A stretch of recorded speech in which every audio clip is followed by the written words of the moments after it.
going to call this meeting to order. I'm going to even gavel ourselves into order here. This is the meeting of the Carson City Library Board of Trustees. And I'll kick it off with roll call. Chairperson Knight. Present. Trustee Lucas. Present. Trustee Markle. Present. Trustee Nichols. Present. A quorum is present. Thank you. All right, let's move on right along to public comment. Any members of the public who wish to address the Board of Trustees may come forward and speak on any topic that's relevant to or within the authority of the library board.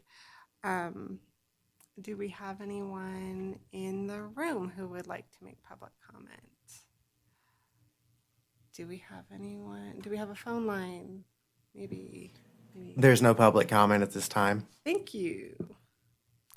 Okay, well then I will move right along on our agenda. Item 3 for possible action. That's approval of the minutes of our previous meeting. Has everyone had an opportunity to review the draft? All right.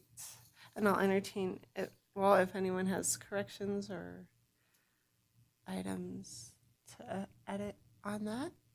Not looking like we do. Okay, well then I'll take a motion to approve those minutes. I'll motion to approve the minutes Trustee for Nichols? the April 28th board meeting. Trustee Nichols, do I have a second? I'll second the motion. Thank you, Trustee Lucas. All in favor? Aye. Motion passes. Thank you. Let's move on to agenda item 4.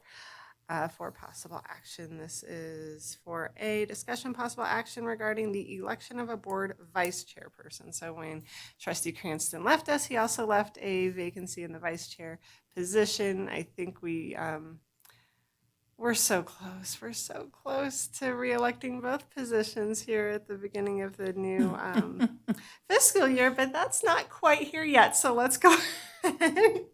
Do we have a nomination for vice chairperson?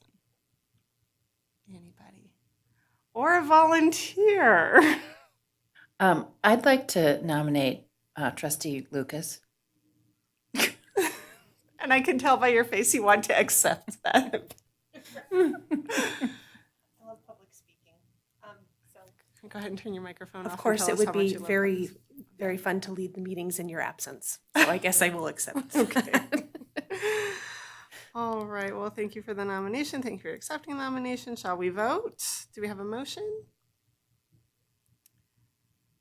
Is that what we I need? motion to approve.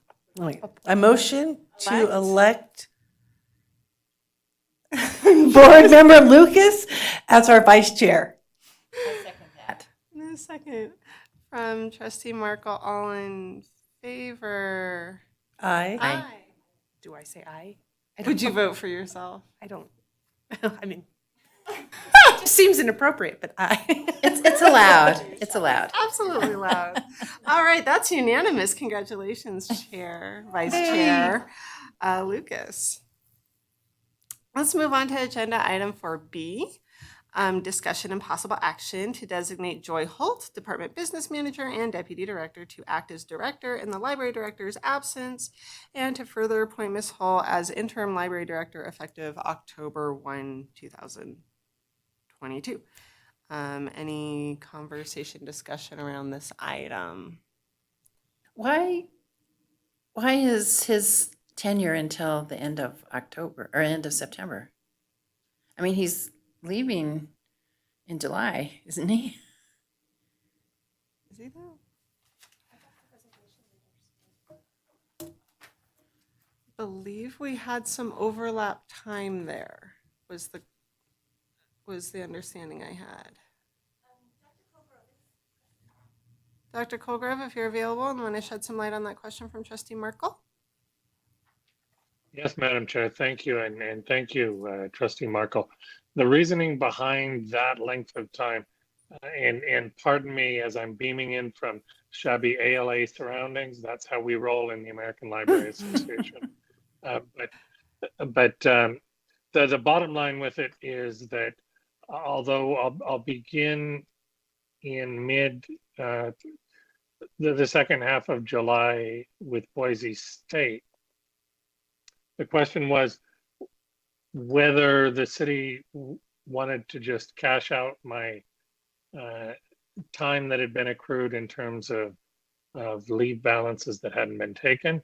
And given that we didn't have a director in place yet, and there's so many moving pieces always up in the air, I volunteered after consulting with the board chair to, rather than cashing out the leave balances, to instead stay on the payroll so that I could be able to provide a warm handoff to the extent possible. Although strictly speaking, I'll be on annual leave. In practice, it means that I'm still on the city's payroll and I can legitimately work with the city email and catch things that are coming in that I didn't have the forethought to hand over to the interim or to the new director in time. I defer to the board's decision, though. If the board would rather, we can certainly close that up more quickly. Thank you for that explanation. All right. Any follow-up questions? We haven't yet really had a chance to discuss the timeline as far as posting the position or the process for replacement. So I don't know that I can make an educated response about that at this time. I'm not really sure what the future holds yet. I think we're going to do that later this meeting. Is that correct?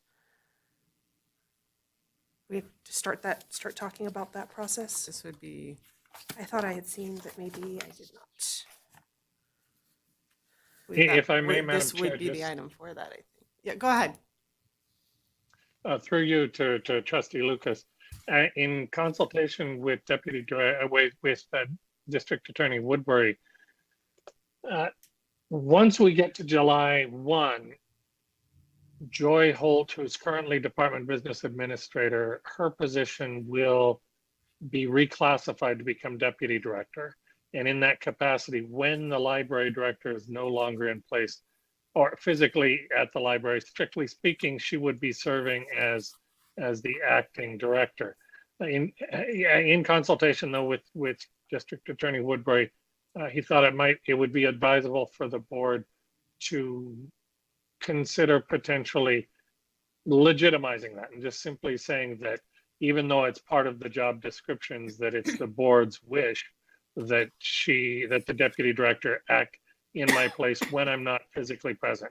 This agenda item was not intended to contemplate or even suggest what the board might want to be doing long term with the position. It was merely to act as a stopgap once I'm no longer physically present, and to make sure that the city has its bases covered.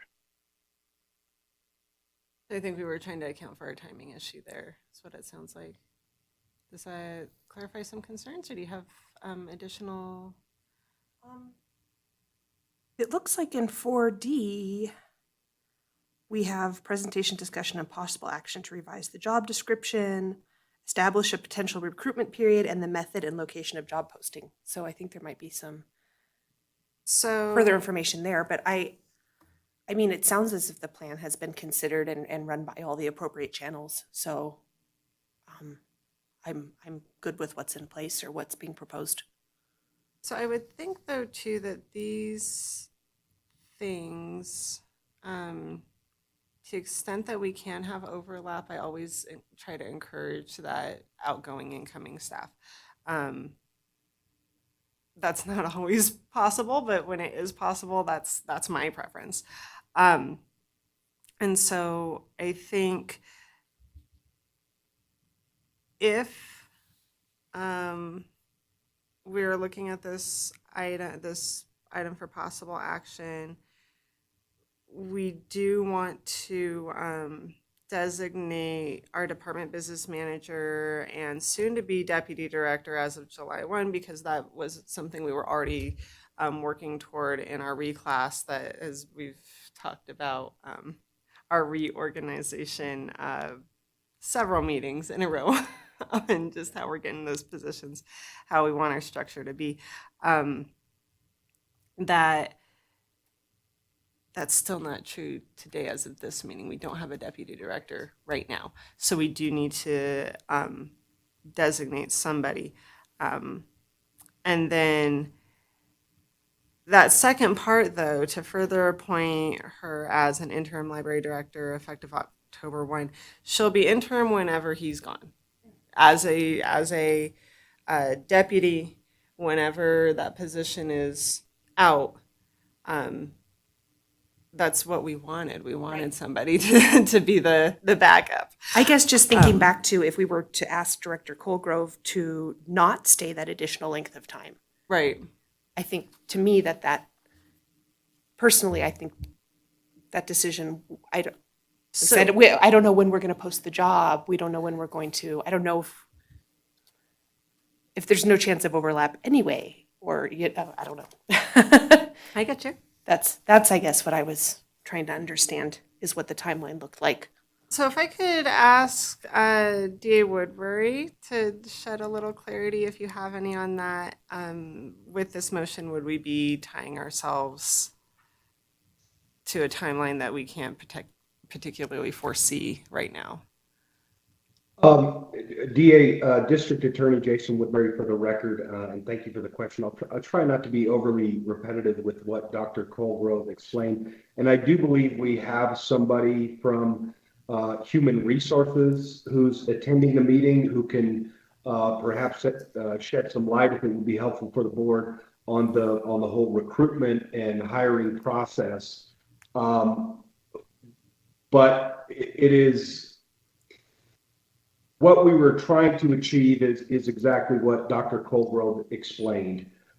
As of July 1st, it's anticipated that Ms. Holt will take on the position of Deputy Library Director, and it is included within that job description that the Deputy Library Director will serve as the Library Director in the absence of the Library Director. So as far as having a second in command and assuming the command, as you indicated, that is taken care of through that job description. I did make the suggestion that, in my opinion, it would be helpful to formalize that through a board action, just in the event that a contract needs to be signed and the vendor is more comfortable having a board action authorizing that to be taken by the deputy director or some sort of employee action or anything that might come up. It just kind of made it tidier,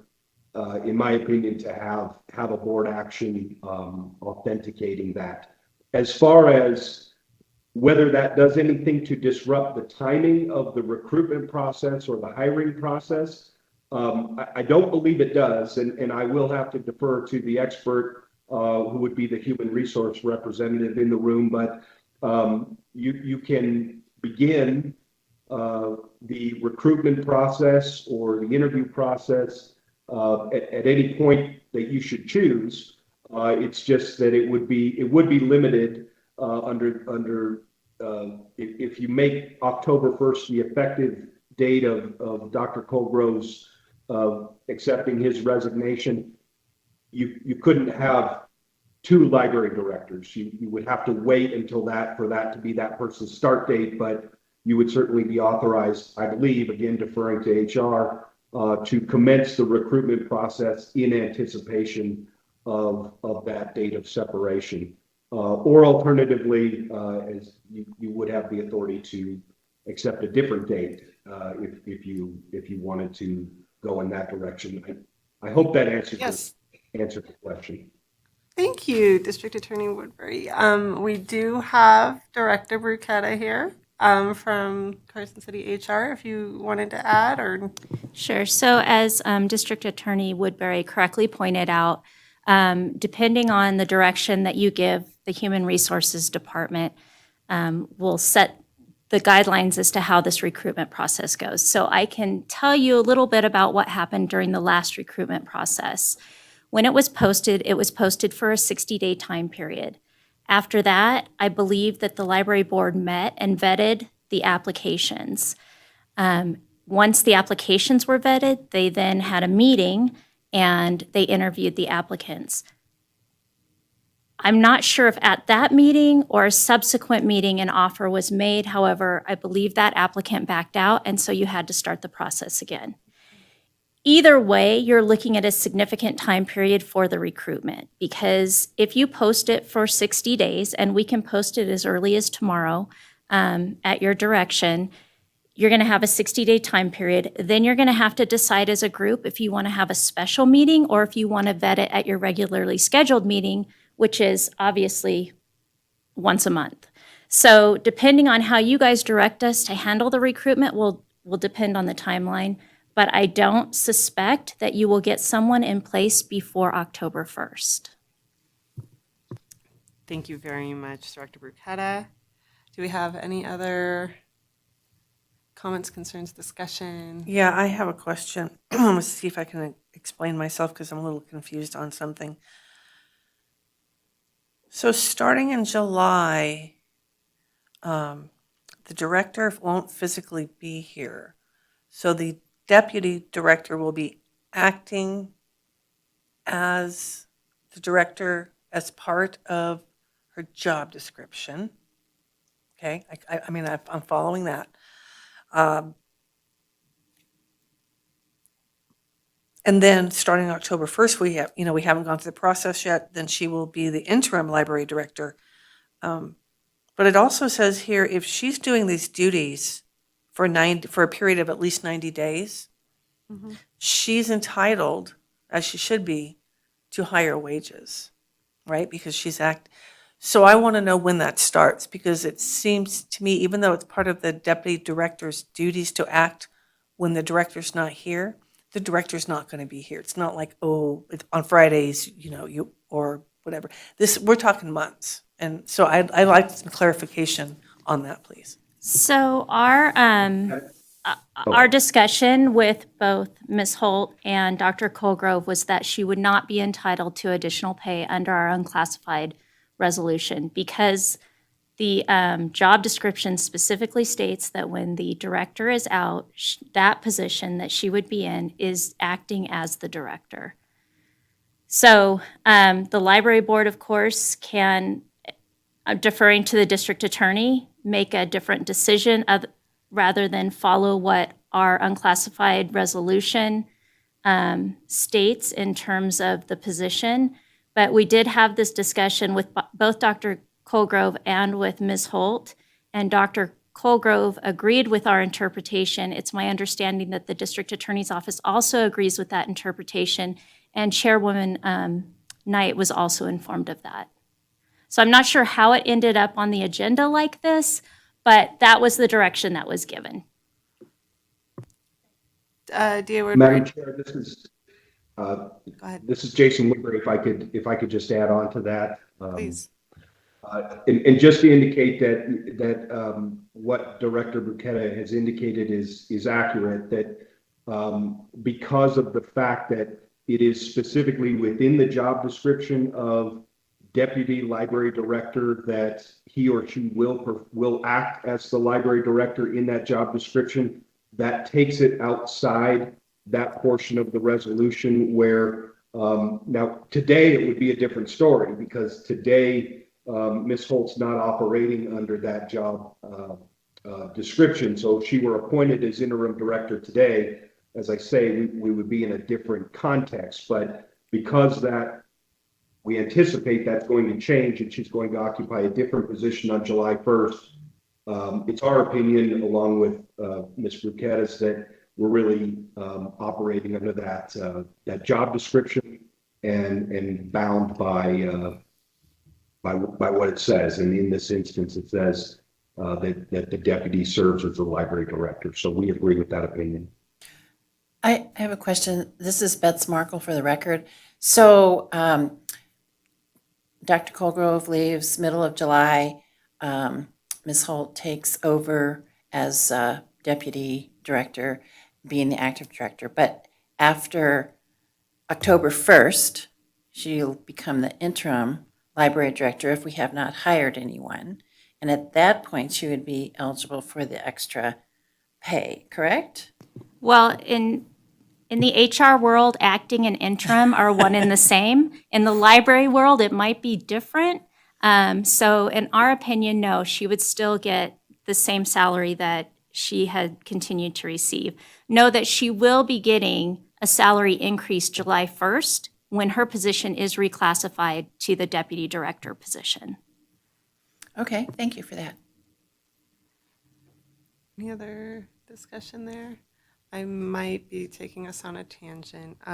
So, Director Burketta, part of the reorganization we're doing with the library, the manager positions, the reclassification, the reason we're dissolving this business manager position and creating this deputy director position was we saw a need. I think we did have this set up this way in this library at some point. Things changed, and now we see a need again to have a deputy director as a backup person. It's my understanding that's relatively common among other city departments. Is that true? Deputy directors are found in other city departments, not all departments. I don't have one in my department. It just depends on how the departments are set up. Okay, so there's probably a mix then of Yes. some do, some don't. Okay.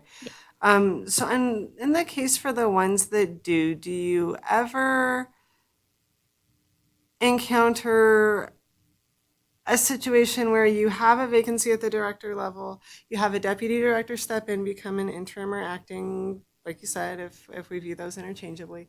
Could there be a situation where we as a board, we have to appoint somebody, but I'm not sure that it says we have to interview anybody necessarily. If we're thrilled with the job and she's consenting enough to just take over the role as a director, is that something we would be able to do, or would we still need to go through a recruitment process there? You're absolutely correct. You do not need to go through a recruitment process for this position. It's an unclassified position. So if you wish to not open it and just appoint, you have the authority to do that as a board. Okay, thank you.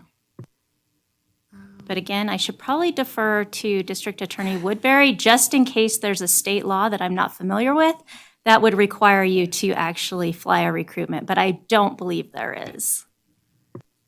And this is Jason Woodbury. There's not, and everything Ms. Burketta just said is correct. Thank you for that. Do we have any other discussion? I'm kind of reading this to mean Director Colgrove's gonna, instead of cashing out his annual leave, he's gonna just be on annual leave until it runs out in October. But because he's on annual, we can rope him back into stuff as we need him, is kind of what I think functionally how that would play out, which is much easier than trying to find an employee who's already separated from their service and then say, hey, I need to know where this, that, or the other is, or how do I do this? And then have that employee come back at you saying, okay, I'd love to help you, but you need to pay me for that. Not that I don't think Director Colgrove is that type of person. I'm just saying I think this is part of what we're trying to ameliorate here is having a nice overlap period. With that. Does that sound reasonable to you all? It does sound like he would be available for, I mean, it sounds like he said he'd be checking emails and be available to help make a smoother transition, and probably things are going to come up that can't be anticipated, would be my guess. I think we've all worked in jobs where people vacated unexpectedly, and it's really hard to anticipate all the things that you need to address ahead of time. So it seems to me like that would be a prudent way to go, so that we have kind of a backup plan and some additional help if needed, and to take care of anything that might arise. That's my interpretation.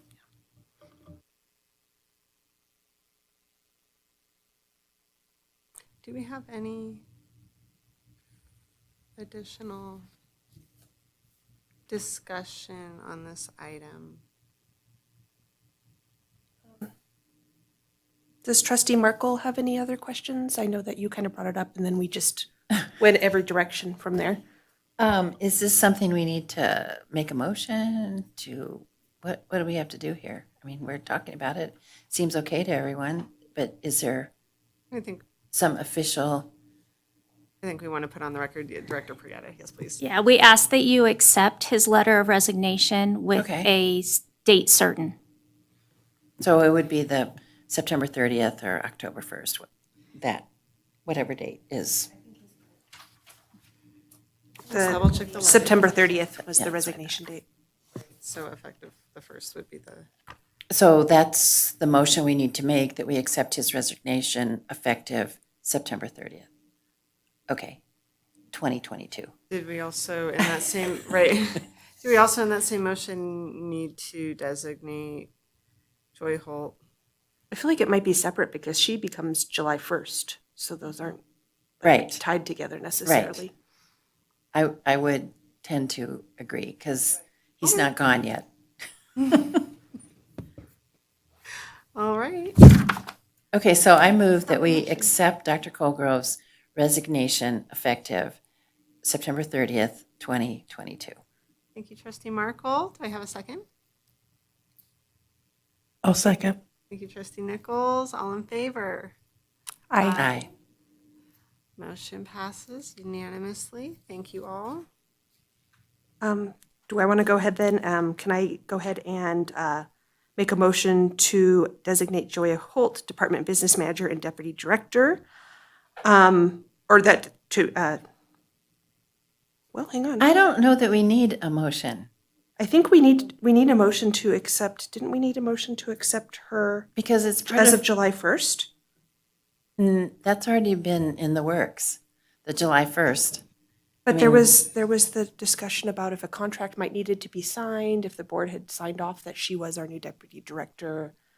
Do we As want to of make July 1st. double sure that she really is the backup person? Extra sure. DA Woodbury, do you have an Woodbury. opinion? I mean, it's in her job description as effective July 1st. Dr. Colgrove is still, It's on here as 4B, so somebody saw need to make some sort of possible action. Director Woodbury, Madam Chair, this is Jason Woodbury. If I can offer a comment on this. please. What you're saying is absolutely right in the sense that as of July 1st, Ms. Holt becomes deputy director. As part of her job description, the director is absent, and she is authorized under that job description to act as library director. The proposed, the reason for the proposal was, as Chair Knight kind of indicated, was to put the board's stamp of approval on that. So that if there was any issue or question or concern as to Ms. Holt's authority in that regard, we could point to a board action in lieu of just a job description. It's not legally required. If the board is not necessarily comfortable doing that, that's fine. She will be acting as the director, but if the board were so inclined to make a formal motion that as of July 1st, upon assuming the position of deputy director, that she will be serving as the interim director, like I said, it does give us that board action to point to if there's any question or concern about that. Yeah, it looks like at least in the board packet that, God, that's loud, sorry. That if anything, we need to probably vote on appointing her as the interim library director starting October 1st. Because again, that's not part of her job description. Today. But it will be July. It will be in Well, her Just to affirm that, right? We all know and agree that this is what's happening. We want to have I think we can. affirmation that just gives you, I think we can use this wording then on 4B, right? yeah. Okay, so I will make a motion to designate Joy Holt, Department Business Manager and Deputy Director, to act as a director in the library director's absence as soon as her new position takes effect on July 1st, and further to appoint her as an interim library director effective October 1st, I'll second. 2022. All in favor? Discussion? I have a question. You don't really know. We don't really know what's happening between now and October 1st. Do you really want to set in stone a appointment as interim library director effective October 1st when whatever decisions may be made happen, September 15th? Well, it sounds like what we heard from HR was that even if we started tomorrow, it's unlikely that we're going to be all the way through the process before October 1st. And her job description does already make that the case.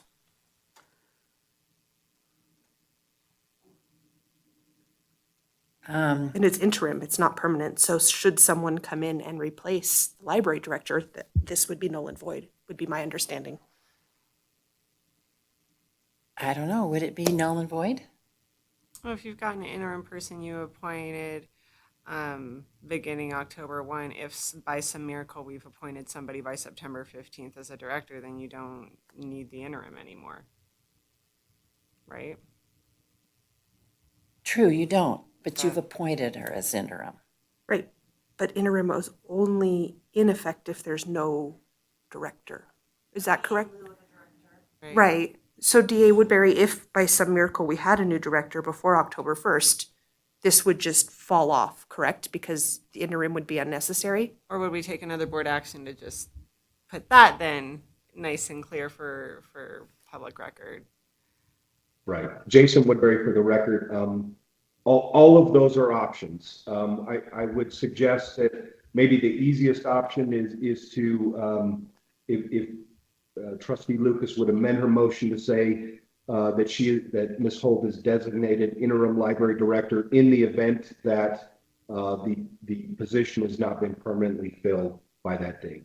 Okay, I can do that. I feel better about that. Okay, let's try again. I would like to make a motion to designate Joy Holt, Department Business Manager and Deputy Director as of July 1st, to act as director in the library director's absence and to further appoint Ms. Holt as interim library director in the event, effective October 1st, 2022, in the event that we have not appointed a new permanent library director at that time. Thank you. Well crafted. I second. You second from Trustee Merkel. All in favor? Aye. Thank you. Motion passes unanimously. Oh, goodness. And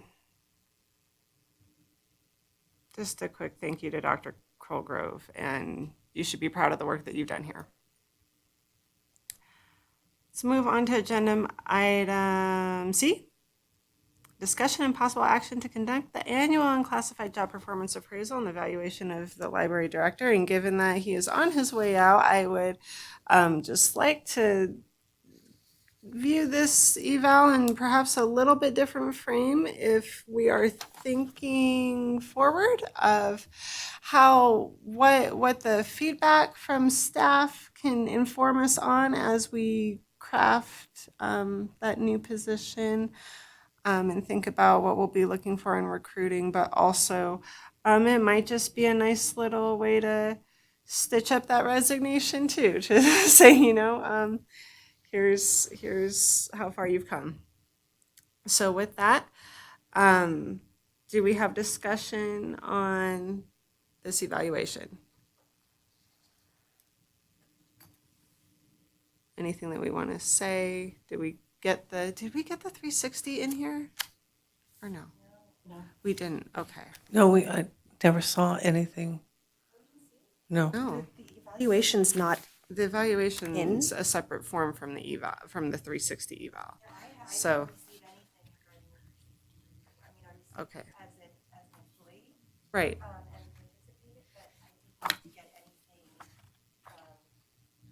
Oops.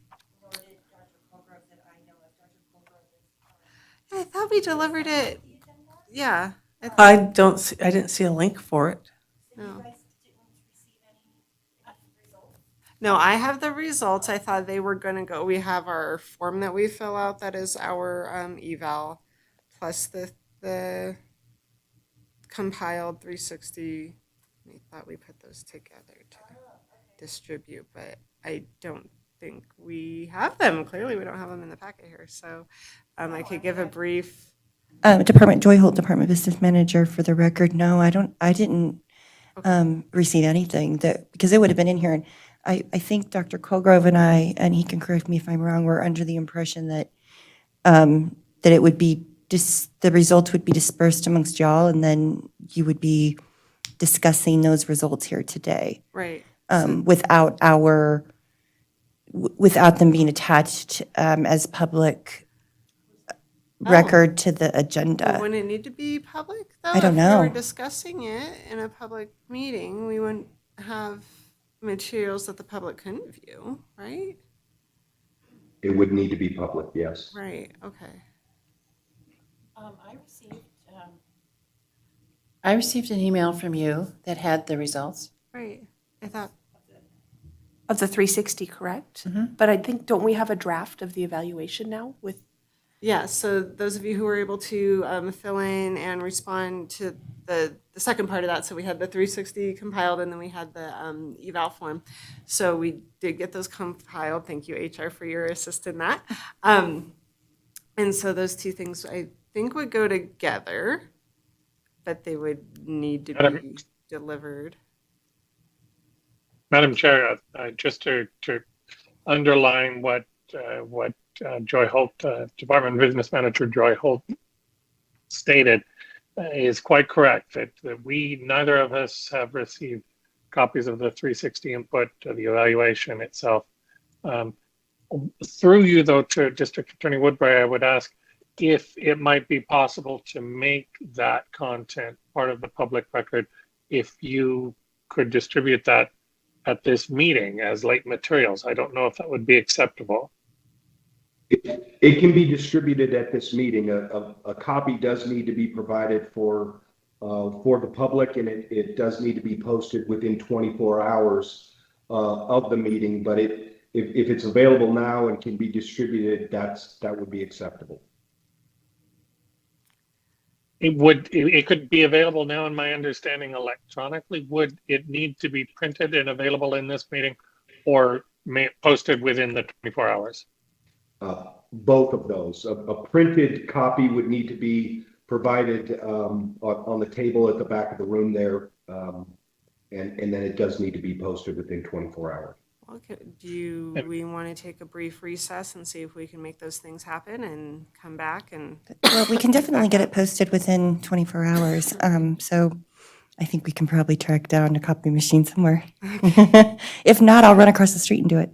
Okay, well then let's recess. Okay. And try to get those two things done. And we'll reconvene. Let's shoot for, how much time do we think we need? Don't know where it's coming from or where it's going to. So does anybody have an educated? I'm guessing this is an email and someone who can access a printer. Let's go ahead and recess till at least 6:20, and then I'll check back in at 6:20. Thanks, everybody. We are recessed.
Thank you for hanging on through the recess. What we have now in front of us is the 360 eval compiled survey, and then we also have the unclassified job performance appraisal, which is half compiled, and we will add to it as we go through this agenda item. I think I'd first like to start with the feedback survey, if that's all right with y'all. Okay, so we're going to start with that. And just, I don't know if, I'm guessing Director Colgrove hasn't yet seen this, and so I'll, for your benefit, give you the summary here. Our first page gives us the overview. The web-based survey was sent to 17 employees on March 29th to provide their input on the performance of management, specifically the performance of Director Todd Colgrove over the last year. Out of the 17 employees, 13 of them completed the survey. And it's noted here, Director Colgrove did not complete the survey. The survey asked participants to rate Mr. Colgrove's behavior. I notice we've spelled Colgrove 2 different ways in this document. I apologize. I hope that we can correct it. If we can't, we recognize it's an error, and I'm sorry. The survey asked participants to rate Director Colgrove's behavior and skills in the areas of communication, customer focus, personal behavior, planning and organization, decision-making and problem-solving, and leadership. Participants were also provided the opportunity to provide comments in each specific area in a free-form text format, as well as general comments. And the report here has the aggregated employee data, so you won't see names of who said what. So if we turn to the second page, we'll see how they rated his communication. The scale is 1 to 5, so 1 being strongly disagree, 2 being disagree, 3 being neutral, 4 being agree, and 5 being strongly agree. They've given several statements here. The director communicates openly / effectively with others. His average rating is a 4.3, so people generally agree, somewhat, not quite strongly agree, but agree. The director listens to what others have to say and invites input, also a 4.3. The director is open and receptive to feedback, that's a 4.2. The director gives constructive and helpful feedback in a timely manner is a 4. And the director asks staff to make contributions is a 4.4. That's the highest on communication. And within employee comments, we see comments that say, Todd is very easy to talk to and makes a point of making himself accessible to staff. He also met one-on-one with the entire staff to get our individual input. Another comment says Todd is very approachable and routinely encourages staff to make contributions and actively listens to new ideas and suggestions.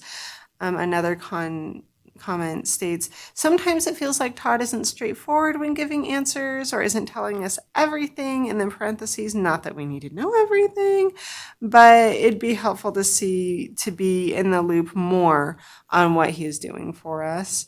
Another comment says, communication is amazing and I have no complaints. And then another comment says, this is the last comment, says individual asks for input, but then later dislikes receiving it. So I think those are probably the highs and the lows in all that area. Do we have any discussion from the board on reading this feedback? If we want to move on to the next section, which is customer focus. And this gives areas, it's that same 1 to 5 format, agree or strongly disagree. And so the first area the director is focused on and sensitive to the needs of the customer. That's a rating of 4.2. The director anticipates customer needs. That's actually the lowest rating on this section. It's a 3.6. The next area is seeks and responds to customer feedback as a 4.2. Helps remove barriers to excellent customer service as a 4.1. Continually emphasizes to team members the importance of customer service is the highest rated one, that's a 4.5. And then looks to develop new sustainable services that meets the needs of customers as a 4.2.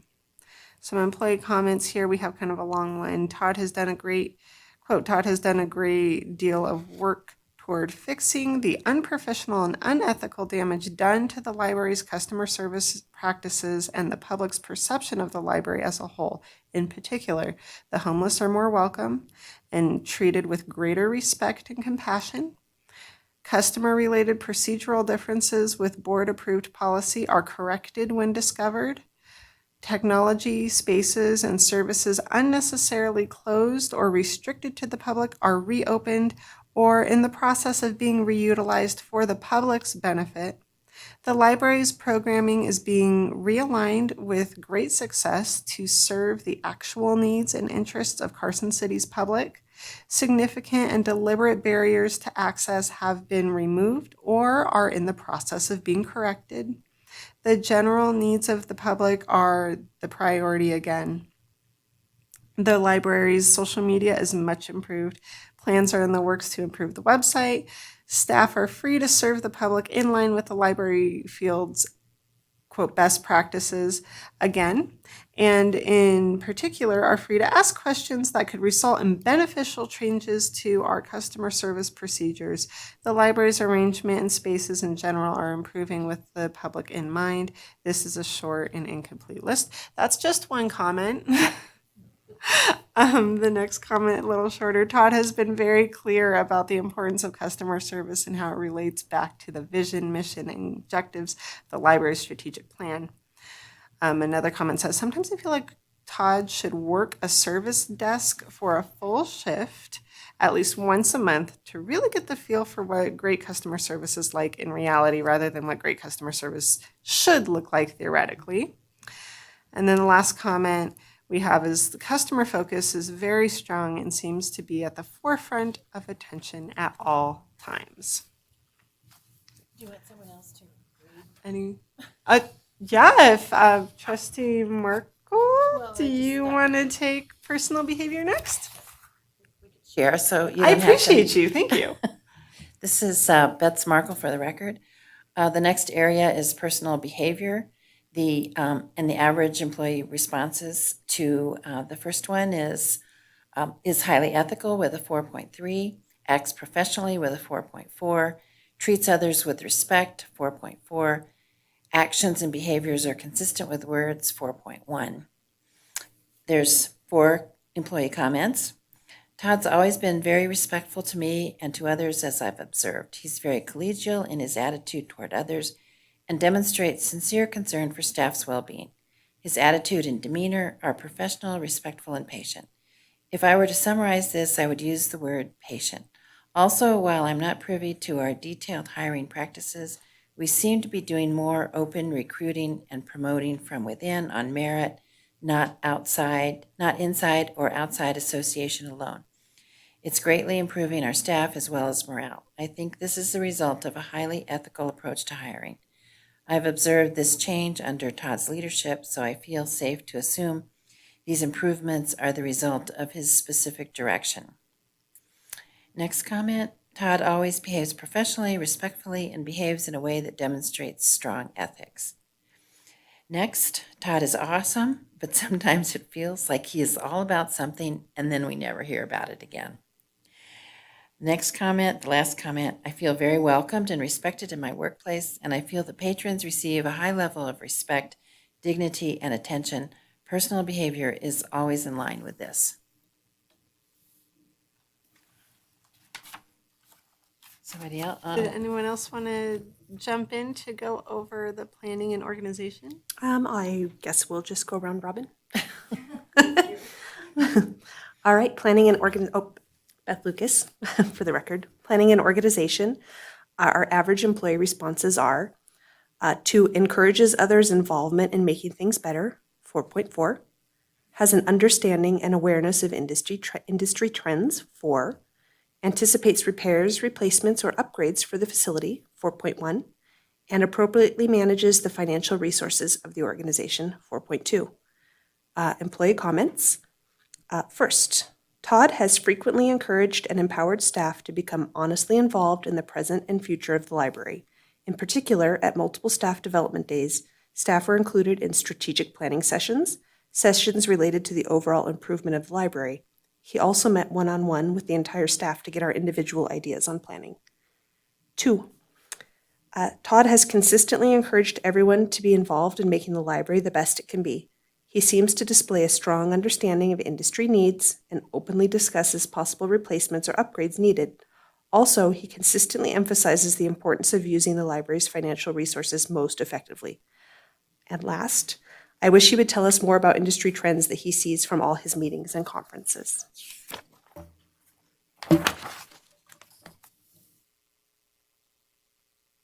Trustee Nichols, for the record, under decision-making and problem-solving, the average employee response is a problem solver, 4.2, handles conflict in an appropriate manner, 4.2, makes appropriate decisions, 4.2, considers the needs of others when making decisions, 4.2, acts after making a decision, 4.1, supports the decision of others, 4.1. There's 3 employee comments. Todd's management style is that of the problem solver, and without repeating my earlier comments, the improvements to the library really speak for themselves. I'm most appreciative of his willingness to let us tackle inefficiencies at all levels without fear, which I see as his involving us in the problem-solving process previously reserved for management.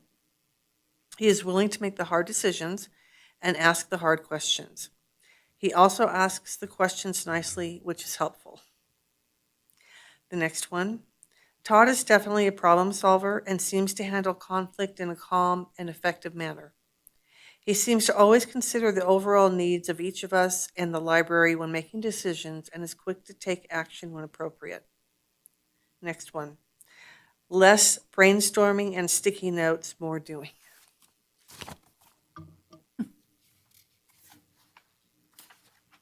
I'll take leadership. The next section is leadership.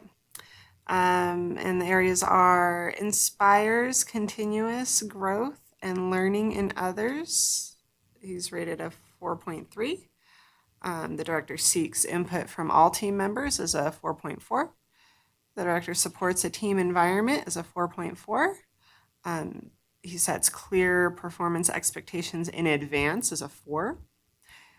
He ensures staffing provides for the safety of customers at sustainable cost is a 3.8. And he provides necessary supervision and training for staff is a 3.9. And does not micromanage for results is a 4.1. The employee comments. First one says he's not a micromanager and really does empower staff to do their jobs well and effectively. We have free rein to succeed if we choose to take the bit. Second employee comment says Todd frequently encourages us to learn and expand our library knowledge. He often seeks input from each of us and consistently communicates that we are a team. It seems like he is really trying to set clear performance expectations, which is a lot different from how managers were before. We often receive different expectations from previous managers depending on what manager we talk to, and it was confusing.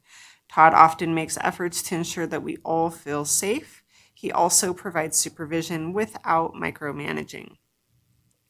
And the last employee comment in this area is, I really appreciate that Todd does not micromanage, but I would like more feedback about what is going on in his work world. And I think that the next area doesn't have a rating like the 1 to 5 scale like we saw previously. This was, I think, a free form response. If someone else wants to take it. Sure. I'll read the first page, I guess. These are examples of behavior, activities, feedback, or coaching the manager has provided that make your job and work environment more enjoyable and meaningful to you. Beyond what I observed above, I had a very difficult problem this last year that unavoidably affected my work. He and Joy went above and beyond to help me. Todd would also would pop in randomly to ask if everything was still going all right once the issue was resolved. Many top-level executives would not have done this, nor followed up ready to listen. Next, Todd always acts respectfully in his interactions. At staff development days, we've been encouraged and empowered to speak freely and give suggestions as to how the work environment can be improved. Also, he has implemented several of our suggestions. Next, he may not go into details much, but I appreciate that he shields us from stress that would inhibit us, the staff, from focusing on making the library the best it can be. Sends me opportunities for outreach programs. I meet with Todd every month, and he is always very attentive in our meetings. I feel like he respects me and cares about what I have to say and suggests in our one-on-one meetings. He is always seeking to improve both the employee relations and relations with patrons. I truly have no complaints. Doesn't let ideas sit on the back burner. If it's a good idea, he likes to take immediate steps toward bringing it to fruition, even if they're just preliminary ones. We meet regularly to talk about how things are going. He is quick to praise what is going well and brainstorms ideas of how things could be more efficient. Mr. Colgrove is always very courteous when greeting staff. He has a very cheerful attitude when I do see him.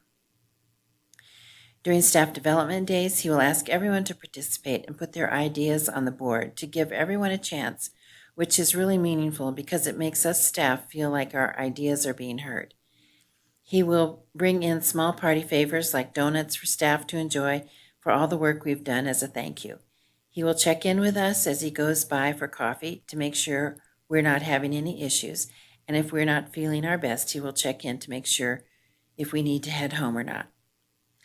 Always greets employees and has a positive attitude that uplifts the workspace. Always thanks for the work we do and always inputs that they are there if you are in need of any assistance. They show that they always have you and your fellow coworkers in his mind, and he is there to help. I think he makes the work environment very heartening. Just a simple greeting and a question of "How are you?"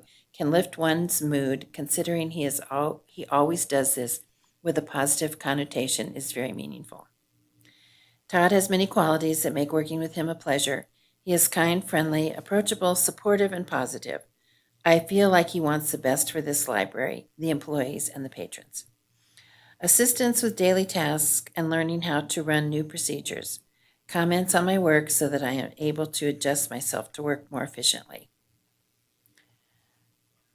Somebody want to read the next page? Sure. Yep. More employee Other comments. comments? Other comments. Trustee Lucas. From a library sciences perspective, the situation here really was quite dire and the problem systematic. The library is greatly improved and becoming a more enjoyable place to work by the day. It feels lighter to work here now. Next. Since most of the managers have left, the distinct lines between departments is gone. This actually seems to have given us the chance to interact more directly with Todd. The one-on-one meetings we've had make me feel like I'm being heard and can speak more freely. Before, it seemed like suggestions made to my manager had to first be cleared with other department managers and then often seemed to go nowhere. Third, to clarify because number 14 contradicts a lot of previous comments. It's a little out of order.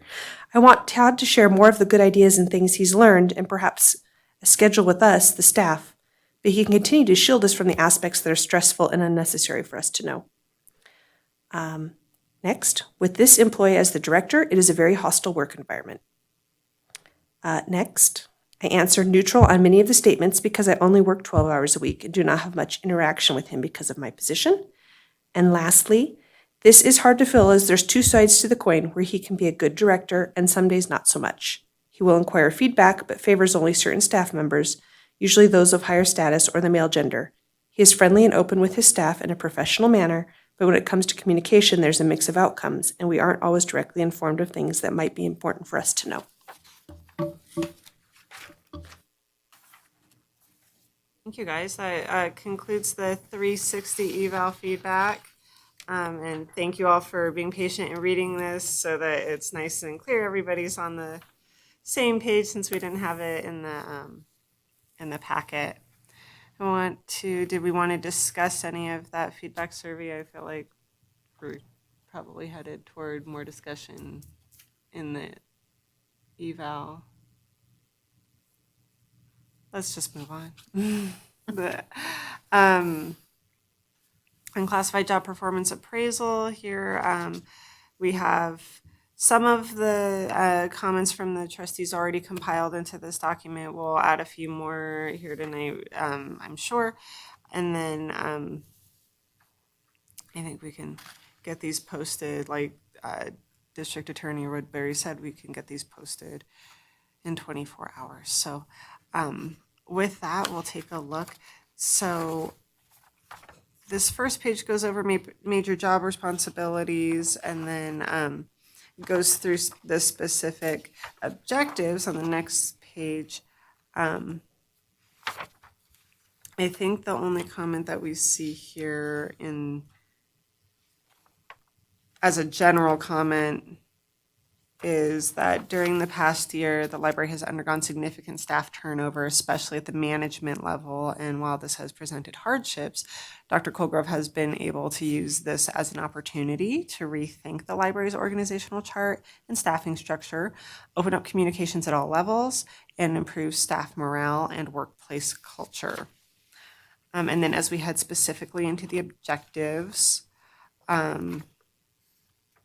does someone want to read the comments on objective number 1, staff relationship and management? Sure. Beth Lucas. Staff relationship and management results.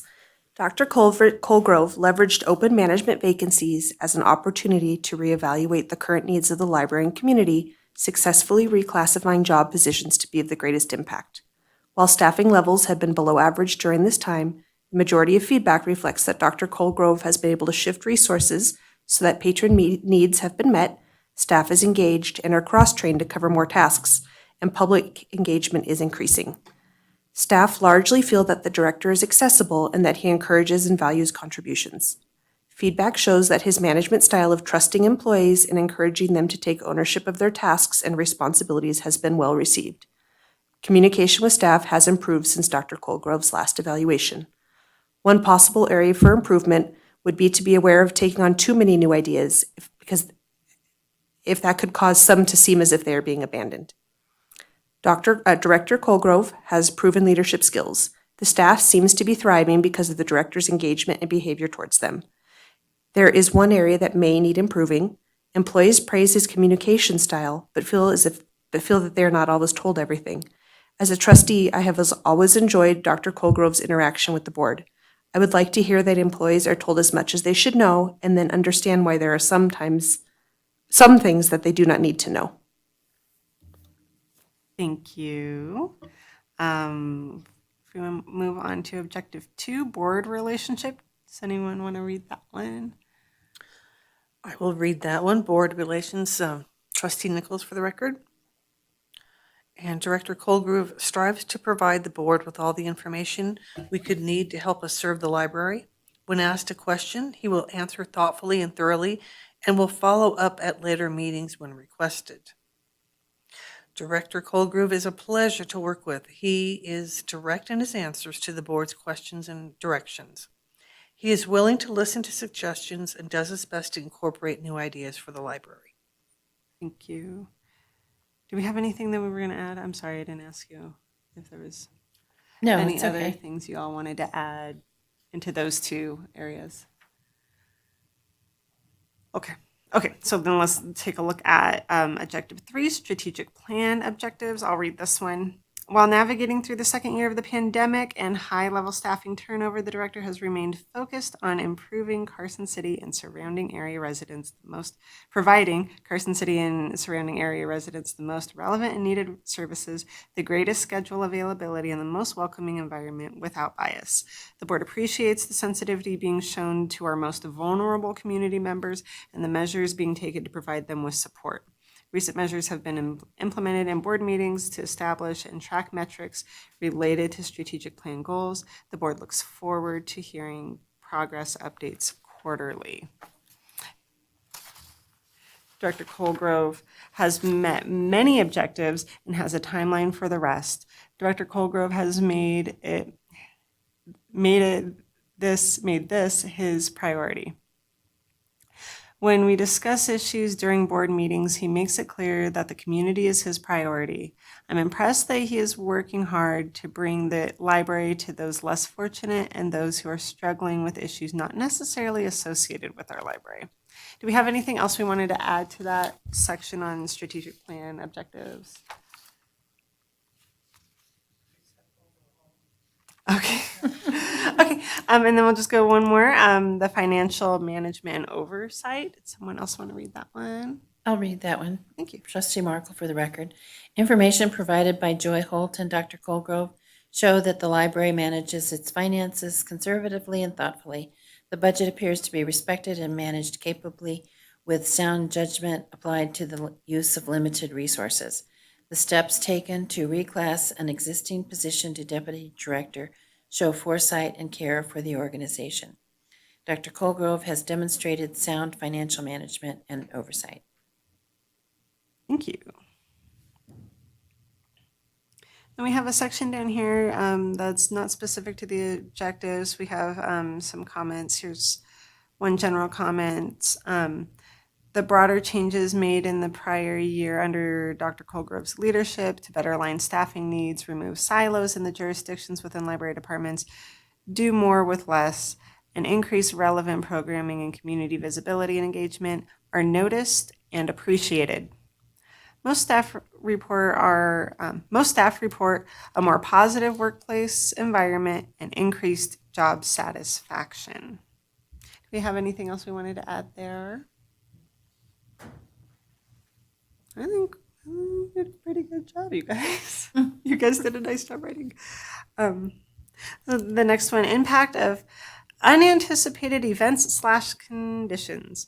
Here's a comment on impact of any unanticipated factors or performance of job responsibilities or achievements of objectives. Do we want someone else to read that one? I'll read that. COVID-19 impacted the new director's ability to implement new ideas for the library. However, the director demonstrated remarkable leadership skills and the ability to adapt to unanticipated factors. Going forward, I feel the library will be stronger and more viable due to his and the staff's handling of the pandemic. Is there anything we wanted to add there?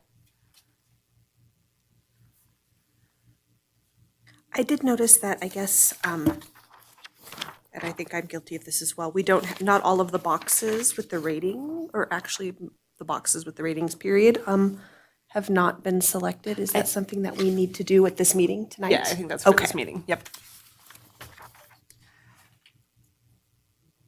So if we want to go through, do we want to, we can pause here before we go to the overall rating, and then we can go to that section where we were talking about objectives, right? And then we had the overall comments as well.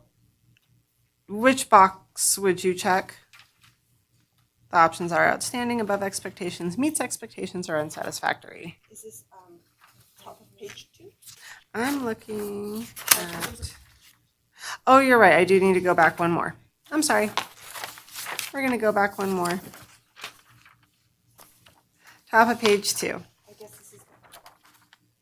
So I'm thinking page 2 is just major job responsibilities. That's what we're ranking right now. Right. Okay. And I don't think we have required certificates, licenses, do we, other than an MLS? This is Department Business Manager Joy Holt for the record. There is some training that we're required to do, and he's completed that and provided me those certificates. Oh, okay. So however you want to proceed with that, I can scan and forward those to you, but he's completed the necessary training that has to be done annually. Okay, so we can mark yes for both of those areas. Yeah. Okay, so then going on down to comments.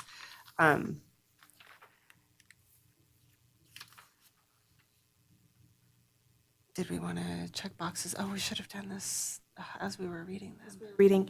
I'm thinking, okay, so we didn't read the major job responsibilities. I'll read those real quick and then we can pick a box for that. 1, develops and directs the implementation of goals, objectives, policies, procedures, and work standards for the Carson City Library, directs the preparation and administration of the Carson City Library's budget. 2, plans, organizes, administers, reviews, and evaluates the activities of professional, technical, maintenance, and office support staff through subordinate managers and supervisors. 3, contributes to the overall quality of the Carson City Library's service provision by developing and coordinating work teams and by reviewing, recommending, and implementing improved policies and procedures. 4, works with Friends of the Library, various advisory boards and commissions, citizen groups, and city management to formulate policies and plans. And 5, acquires outside funding sources from public and private grants and donations.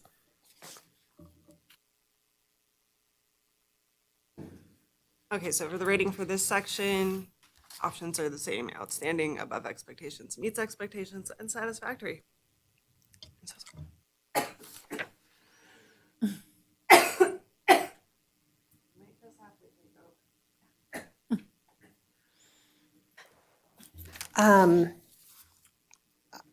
I would say that, well, I mean, while we have high expectations, I think I would vote for an above expectations ranking on this. Does anybody else have any other comments or input?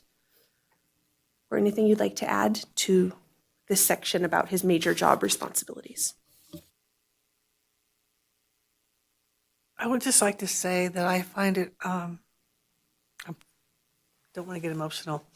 I find it amazing what he and the staff have done during COVID. I mean, he was fairly new at the job. This isn't somebody who really had a good handle on the library to begin with, and then COVID hit, making his job that much harder. So I just want to say that I really appreciate everything that he's done. We're just talking about this part. So I definitely would go above expectations. Okay. Let's check that box. We'll say it's above expectations on that one. And then as far as the objectives, I think I may need to step out for a minute. I'm Okay, sorry. so can we continue or should we? Still have quorum, right? Yeah. Okay. So the next ranking is regarding the objectives, which were staff relationship and management, board relationship, strategic plan objectives, and financial management and oversight. And we have the same choices there: outstanding, above expectations, meets expectations, or unsatisfactory. Would anybody like to propose a ranking?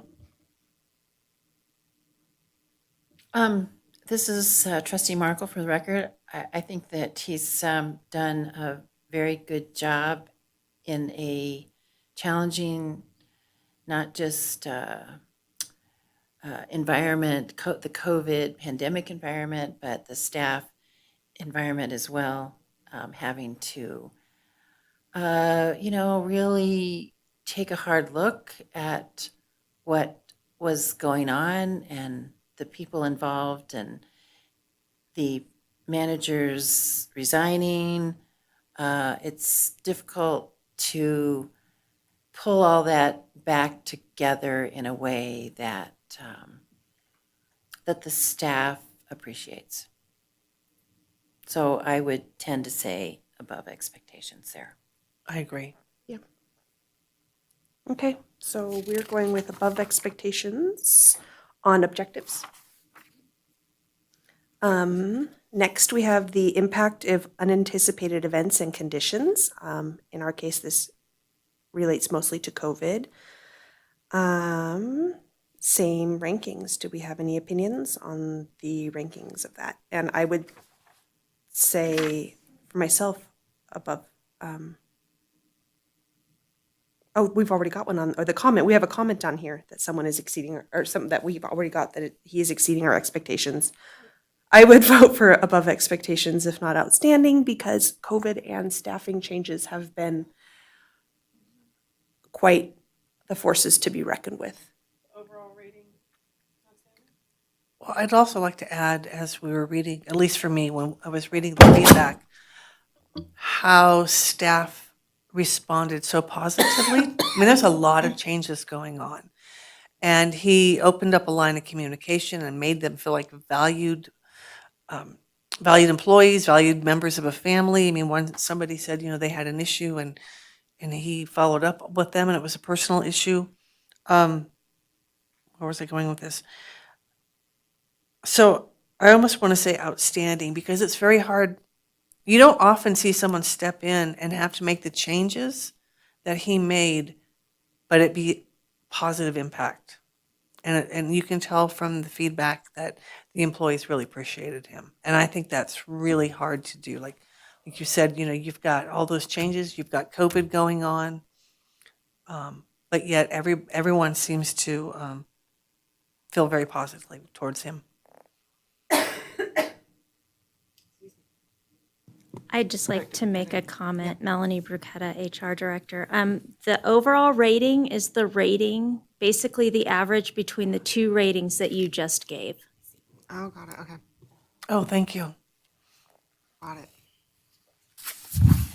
So we did above expectations on both those.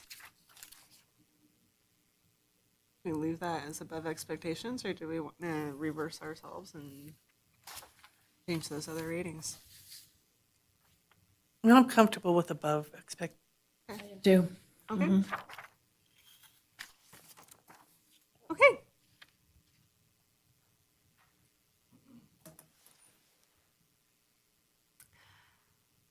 Someone want to read that last development future objectives, potential roadblocks? Sure. I guess we actually don't have anything. Well, development future objectives, potential roadblocks is blank, but then we've got objectives or priorities for the next performance period, which unfortunately in this case doesn't apply. But I would like to share this comment. I have no doubt Director Colgrove would continue to work on his vision of how to grow our library. I would like to prioritize outreach, safety of the staff and customers, and finding a viable solution to our outdated software issues.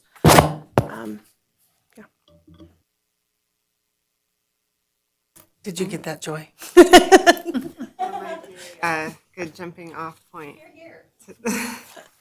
for the next item. I think at this point we might want to hear from Todd Colgrove. Thank you, Madam Chair. I don't honestly know what to say other than I deeply appreciate how clearly the board is seeing the work that this team has been doing. And on their behalf, thank you. I also have no doubt but that the library has a bright, bright future ahead of it, in part because of your leadership and also in part because this team is now cohesive. We can do a great deal with that combination. Thank you for that support.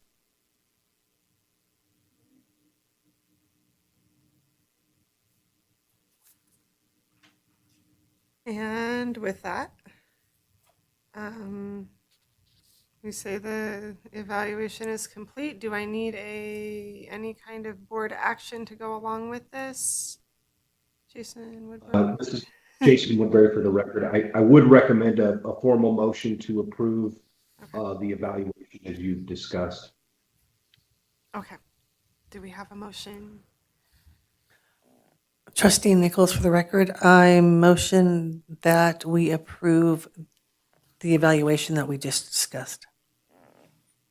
All right. Do we have a second? I'll second. All right. Thank you, Trustee Merkel. All in favor? Aye. Okay, motion passes unanimously. Thank you. So that concludes item 4C. Let's move on to item 4D for possible action, presentation, discussion, possible action to revise the job description for the position of library director, including salary range, and to establish a potential recruitment period, the method and location of job posting. So given everything we've seen in the eval, I think this probably does inform a little bit what we might want to put if we need to make changes to the job recruitment or job description. So who wants to start? Anyone?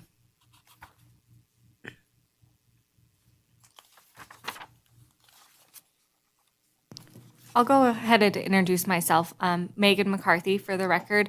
I'm the recruitment analyst for Carson City. I work in human resources with Melanie. I was present last time that we went through the recruitment process and ultimately selected Todd. So I have a little bit of insight from that previous time, especially since none of you guys were here. So I'm here to kind of hold your guys' hand and walk you through this process, and hopefully get you somebody great this time as well. Thank you very much. Appreciate it. So it sounds like step one is job description. You're not going to recruit without knowing what we want, right? Yeah. So the first So- question would be if you guys are happy with the job description that's existing, if you have any changes that need to be made to that job description. I believe you had a copy of it attached to the agenda. Right, so I have deputy director. The same one that we used the last year, correct? Correct. Thank you. Library director.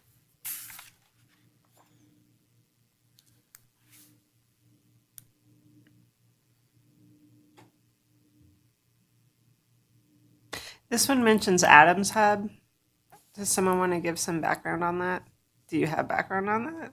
You look like you do.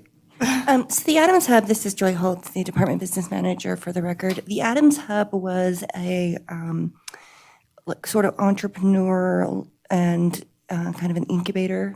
And the library was associated with it in partnership with the city and it had a separate budget that was managed by the library, separate staff, et cetera. And that relationship between the city and thereby the library and the Adams Hub dissolved in early 2019. So the dissolution of that relationship predated Dr. Colgrove as director and obviously of me as well. So that language about economic development and the Adams Hub particularly is not relevant to the current position. So It sounds like we might want to take that out. I think, I mean, I think that's up to the board to choose to do that, but insofar as it relates to the Adams Hub directly and specifically, that relationship no longer exists, so, Special Library Services Program for Economic Development at the Adams Hub. right, It's no longer a thing. correct, yeah. The city is no longer associated with or in partnership with the Adams Hub. Okay.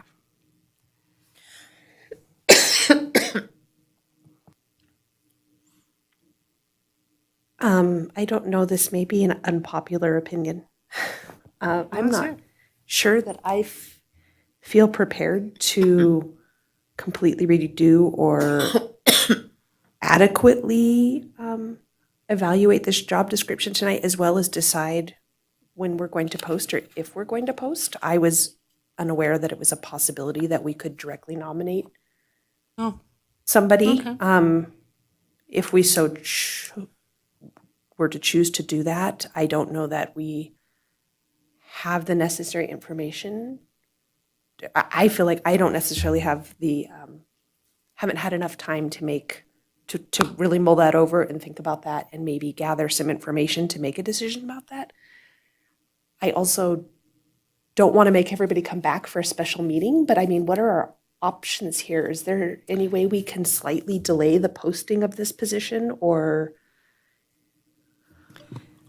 So one option would be, yes, you can delay it, or like we discussed earlier, if you have an individual in mind that you would like to appoint, you can handle that without actually posting a recruitment and accepting open applications. If you do, one thing that was previously done is that we had the board chair kind of as the liaison between the board and HR. So for some of the more routine decisions regarding the recruitment, the chairperson had the authority to make those decisions on their own, which did kind of help us from having to hold so many public meetings. So that's an option as well. Do any of the rest of you have any? I mean, this is, of course, like I said, just my opinion. So it's only one. It's probably, I don't even know if we can talk about this because I guess I would like more, yeah, definitely more time to go over this. Okay. But to maybe talk about what we want, we want to do. Because I would like to see an open recruitment, but I do like the idea that we could appoint somebody. Can you open a recruitment and not be obliged to fill it necessarily? I mean, I believe so. One recommendation also would be you don't necessarily have to run a 60-day recruitment like was done previously. The unclassified resolution doesn't require any minimum posting period, so that's how you get not having to post at all, but you also have the liberty to post for a week, or 2 weeks, a month, whatever you see fit. Would anybody else be willing to come back maybe before a full month has elapsed? I feel like leaving this on the table for an entire month might really push our timeline out really far, but I don't know. I'm just, any help? what Anyone? are we doing this summer anyway? Okay, yeah. I mean, fair enough. That's why I'm asking. Yeah. It's just one. Special meeting to talk specifically about this and go over it. Agenda item other than public comment, of course. Just on job description or the Or- timeline? You mean like this agenda item? Going to post and when and for how long? Okay, so let's just see. I'm going to try to take some of the same language then. So what we would do would say it's just this one agenda item that we're on now, 4D.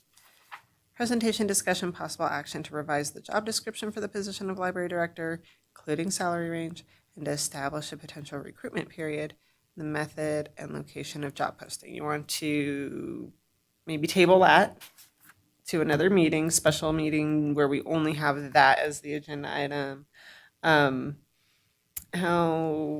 How soon would you want to do that then, if not tonight?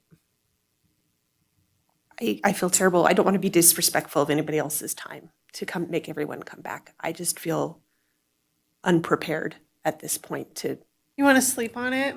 yeah, like maybe, I mean, however long you think, but I also know that, we don't want things to drag out and delay. It's fair. But we do have a time frame that is not immediate. So, I mean, we're looking at 3 months. And, if we decided to have an open recruitment for 30 days and then see what kind of response we were to get, I mean, there's still a lot of time in between there that discussions can be held. So you're thinking maybe just the next meeting, table it till the next meeting because we have a bigger timeline, but then run a shorter recruitment possibly, or? No, I think you could start a recruitment tomorrow, as you said, right? We can't start a recruitment without having the job The description. job description. Salary. Okay. Correct.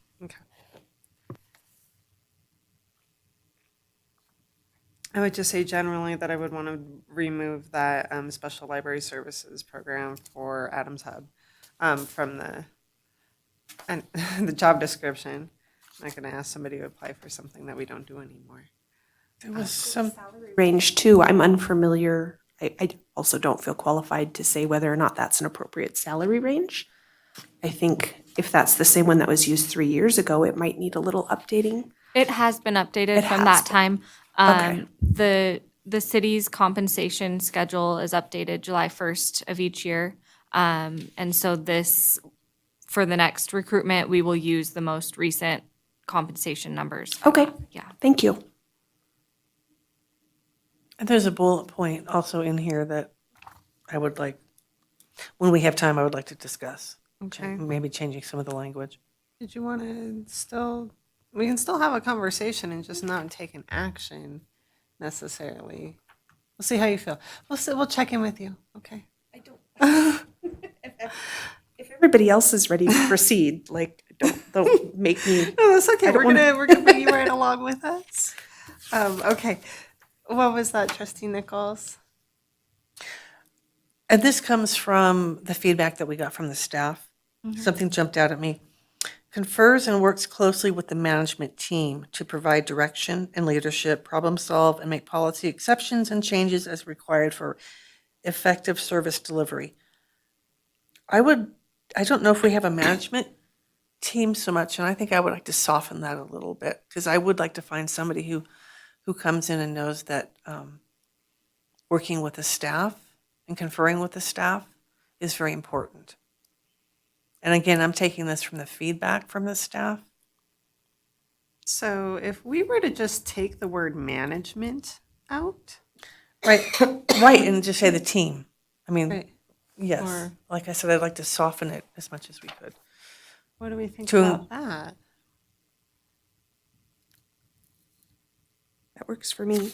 And I do think that some of the structural changes that are being made, they're still in process until July 1, but we have those other positions that had been manager type positions that are now being repurposed and I think retooled in a more positive way that kind of breaks up that line too, to say here's the hard line, here's management, and here's staff, to really make that a little bit more cohesive. So I would generally agree if we take the word management out of there.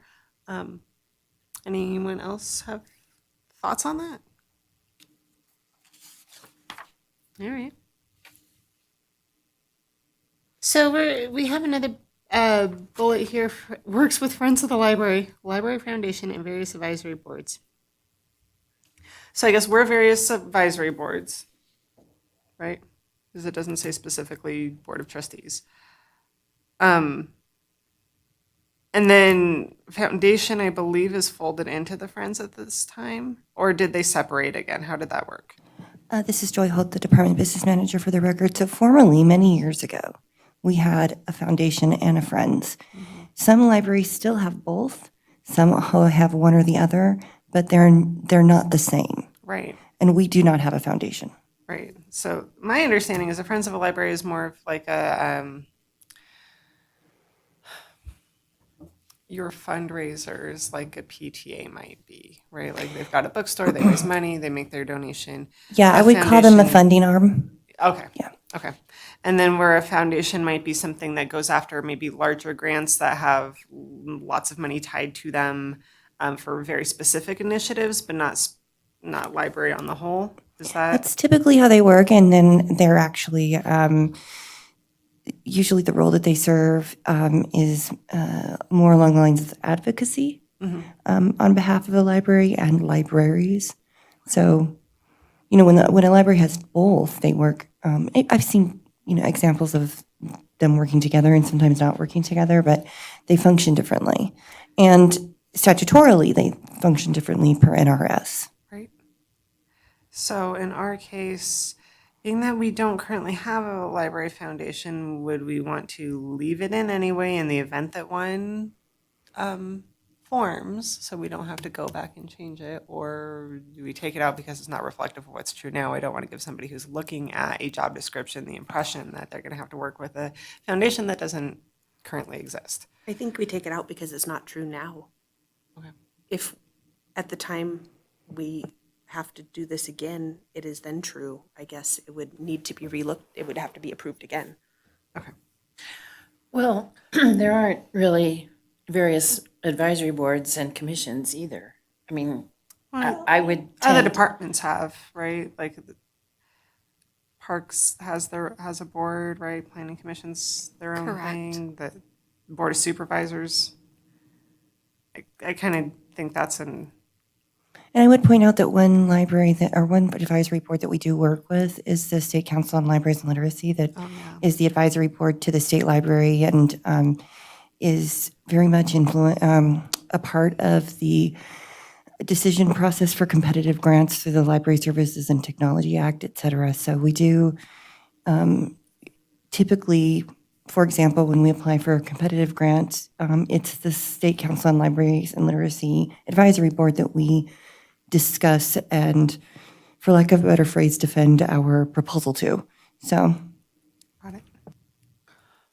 Can I just add to, as somebody who works for a state, I guess division is what, we're an agency, but we're a state division, and we have commissioners, and then we work under somebody else who has commissioners. I'm a little surprised it does not specifically also say the library board to formulate policies and plans, because that can get a little tricky if, without giving too much away. So there's state agency, it didn't state it explicitly, and so when the commissioners were like, this is what we want you to do, this is the direction we want you to go, the director said, I don't have to listen to you, right? Because it wasn't written specifically in there.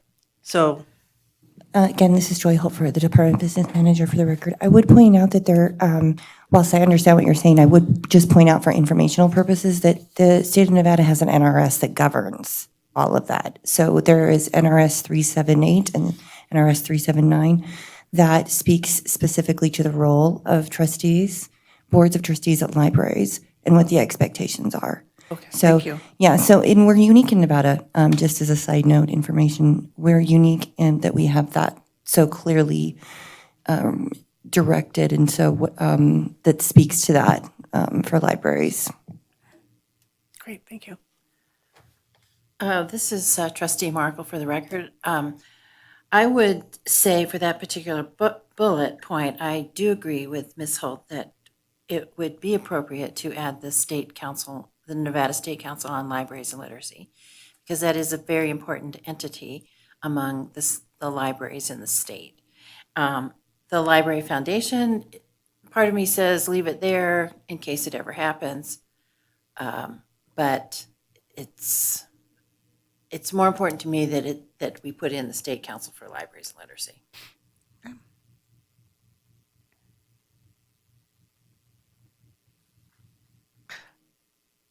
Trustee Nichols, for the record, Joy, I have one more question for you. So for the Library Foundation, do we not have one, or is it dormant? We don't have one, it disbanded. So it's dissolved, Okay, is my understanding. Yeah, so they're 501c3s, is my understanding, and so they have to be dissolved typically when there's no activity. And there's other legalities that DA Woodbury could speak to more clearly than I, but we no longer have a foundation. okay. They're the ones that give galas, though, and we haven't had a gala. The Friends have had some in the past. They did do but their gala is always meant to fundraise, whereas the foundation's gala is to raise awareness, advocacy, etc. So, but I think in most cases they work in tandem with one another. Yeah, I see a foundation working more with like large business in a community, in a advocacy role, but also in a partnership fundraising type of role. You know, if working with so say Greater Nevada Credit Union or something, and establishing a relationship that can grow and develop into meaningful contributions from the business.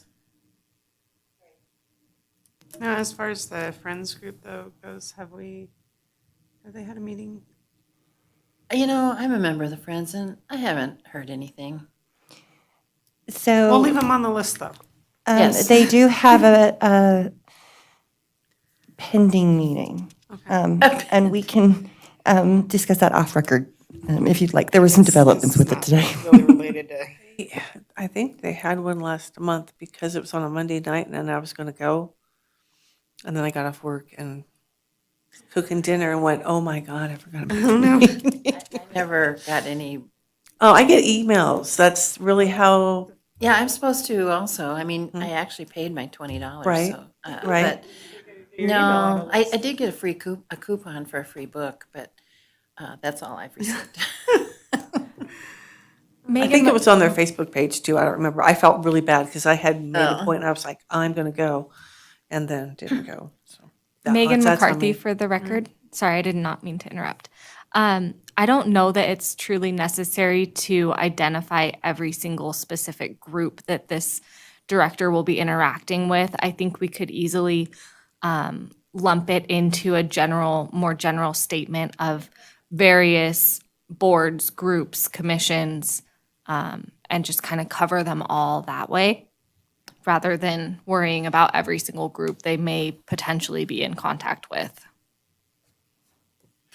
Right, because this, even in addition to the Nevada State Council on Libraries and Literacy, it would be beneficial to remember that working with the state library is also a possibility.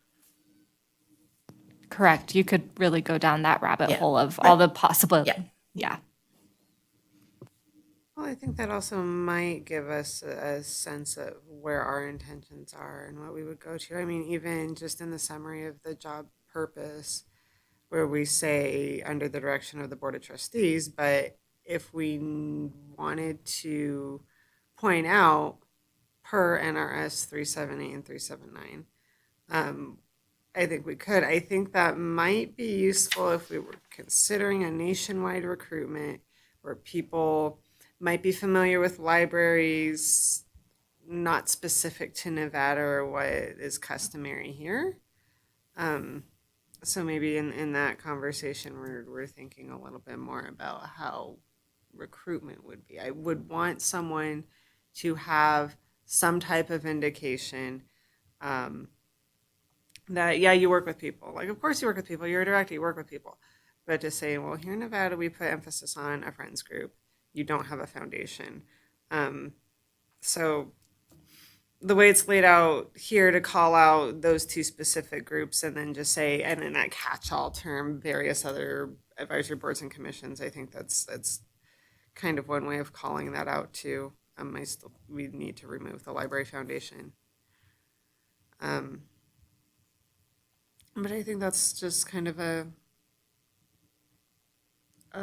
larger perspective to consider if we're thinking about the type of recruitment, how long we want out there, the type of people we might be attracting. I don't want to give somebody a wrong impression that it's going to be just like whatever state you're in if you're coming in from out of state.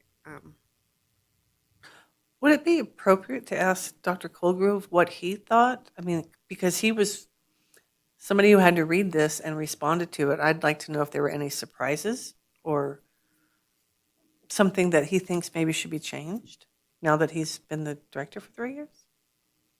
Dr. Colgrove? Thank you, Chair, and through you to Trustee Nichols. There are always surprises, and if I were putting on my evil arch nemesis hat and saying that I wanted to cook this up to hire a better version of me, what I might almost suggest is that we do that the board direct staff to do the homework that we've done for the positions that we were reclassifying, which is that the job description that you have before you is a very effective one.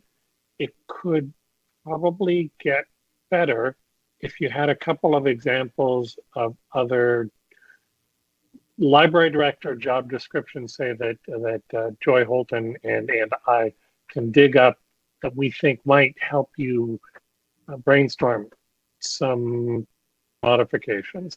If you were going to schedule a special meeting as early as 2 weeks, or even for the next regular meeting, if we could provide those to you before then, so that you can look at the job description with your ideas, and then a couple of things that we've looked at that we might highlight are things that could help you hire an even better director.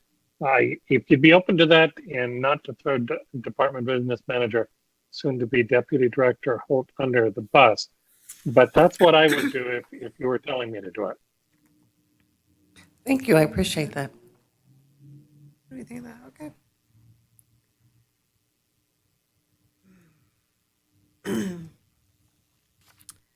All right. Do we have just on first blush any other glaring areas where we feel like we know we want to direct this conversation?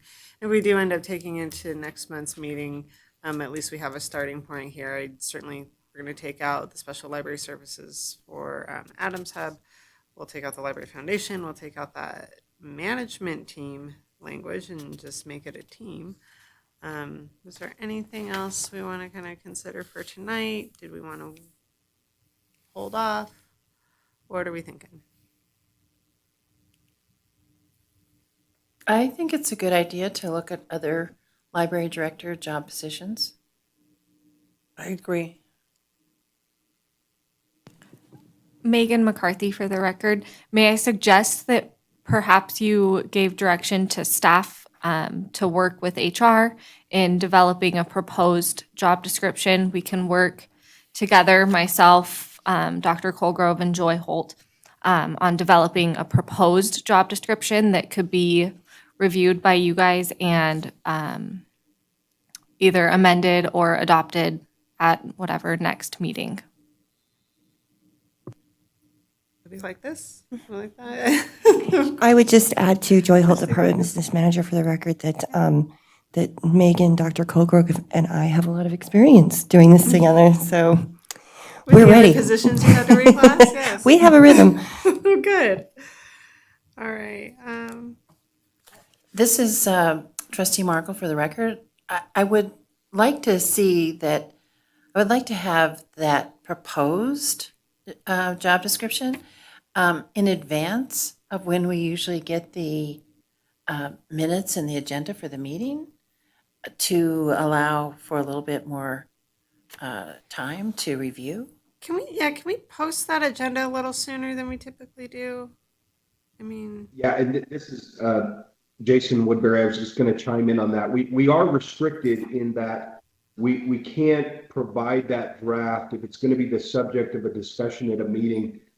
You can't provide it in advance of posting that agenda. But Chair Knight, what you were just saying is correct. We're required to post the agenda a minimum of 3 days, 3 business days in advance of the meeting, but nothing would prevent you from posting it a week in advance, 2 weeks in advance, whatever time frame that you wanted to. so with the agenda, then the materials all nice in one package as we see, and we would just need to ask staff to post a little earlier, I think, because that's what we'd want to do. Okay. Right. And then just by the skin of your teeth and hope you made it by that 9 o'clock, whatever it is. Yeah. Department Business Manager Joy Holt, for the record. With that has been on Dr. Colgrove and I and our administrative clerk who helps us with that. All of the Chris Klug, as you've seen in here, helping. That's been on our to-do list and one of a priority for us to get posted sooner, so that it does create a greater opportunity for review and stuff like that for you guys and also for the general public. Right. So. I'm certainly, okay, so let's just make that. Megan McCarthy. Sorry. I also would like to just offer, if it would be helpful for you, I'd be happy to put together like a draft kind of timeline on the recruitment process and maybe what my suggestions would be, to at least have a starting off point to converse about what you see fit as a timeline for posting, accepting applications, et cetera. I think that would be wonderful. Could you also include where suggestions for where the opening would be posted? Yes. Good. Do we need to make a motion to direct you to do that? It sounds like maybe. DA Woodbury, do I we do need to not make a know. motion to have them work with HR to put together a proposed new job description, No. et cetera? No? Okay. I don't believe a formal motion is required as long as the staff feels they have adequate direction, which I think they do have. All right. All right, y'all, shall we just leave it there? And we'll pick it back up. So next meeting, it'll be normal meeting.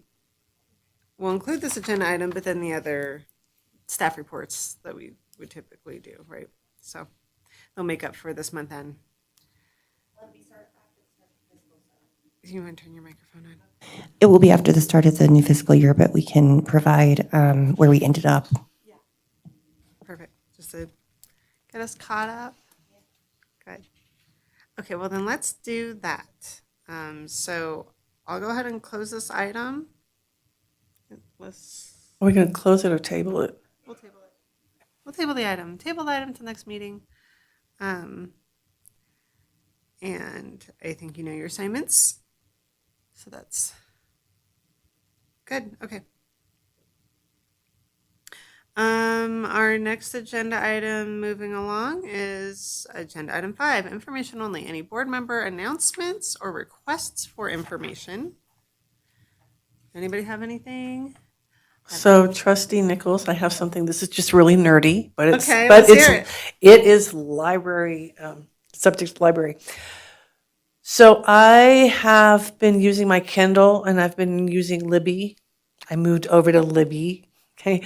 From Overdrive? Yes, from Overdrive, I've used Libby. And Kindle has like a summer reading challenge or something, and so I've been doing that. Anyway, I wasn't sure what I wanted to read, and there's a feature that says either, I can't remember if it says random or recommendations, but I think it says random. In the Libby app? Yes, and you hit random. Mm-hmm. I swear the algorithm must come from what you've read, because I could not believe the choices that came up that I would never think of. So they're great. Okay. They're absolutely great. I'm reading a book right now called George Washington Black.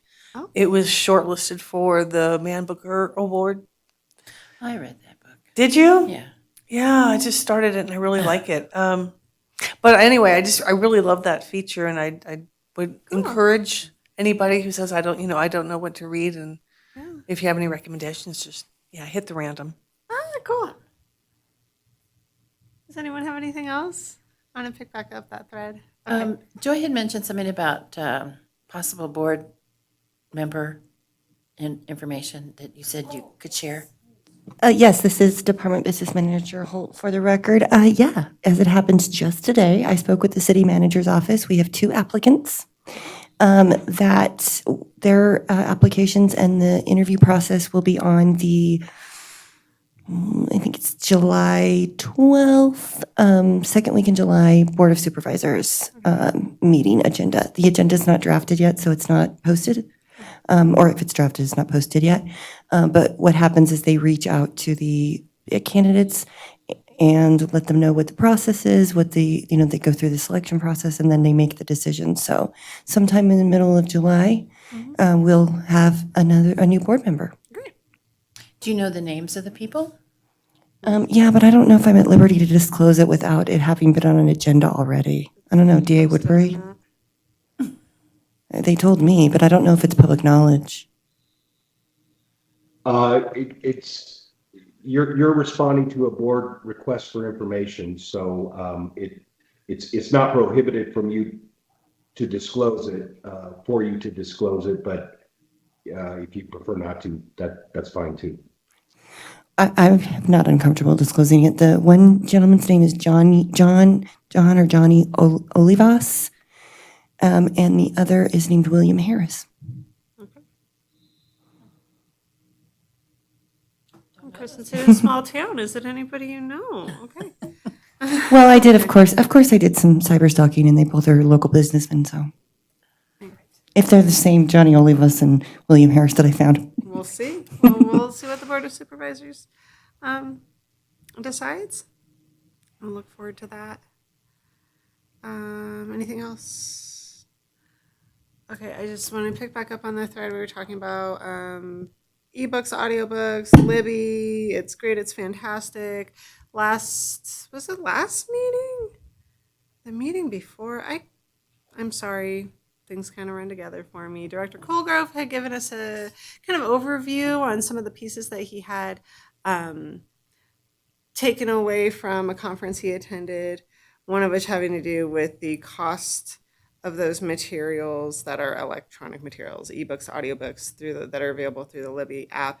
And he noted that a couple states had attempted to either enact or are in the process of enacting some version of a state law that would help reel in potentially the costs of those materials. And so I went ahead and reached out to our interim legislative committee on government affairs and asked if that was something the committee had been prioritizing or would prioritize, and was promptly asked to give a presentation on it in about a week's notice.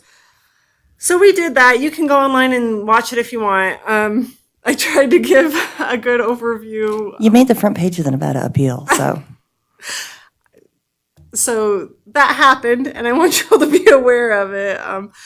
Not because of anything other than timeline, and of course this is interim session, so we wouldn't even necessarily expect to see any kind of, if a bill were to happen, we won't see that for a while.